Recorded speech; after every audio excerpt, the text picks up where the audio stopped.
let's talk about the first company, Shriram Pistons and Rings Limited, which manufactures pistons, piston rings, engine valves, and EV compatible components, catering to automotive and industrial sectors globally.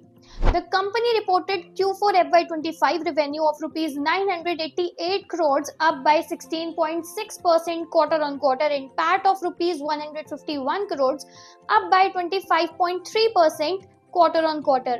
It's the best quarter to date.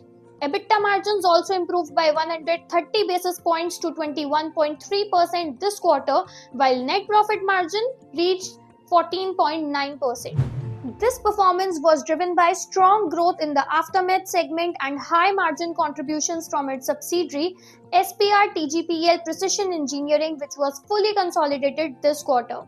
With the domestic aftermath growing in double digits, driven by 1200 plus touch points and deeper geographical reach, and a rupee 500 crores target from plastic injection molding expected to contribute approx 15% of the revenue, the company is well positioned for its next growth phase. Talking about the second company, Himatsingka Limited, it is an integrated textile group with global operations in bed linen and terry towels and drapery fabrics. The company recently raised Rs 65 crores through secured non-convertible debentures bearing 11.5% interest to fund working capital and reduce its cash conversion cycle.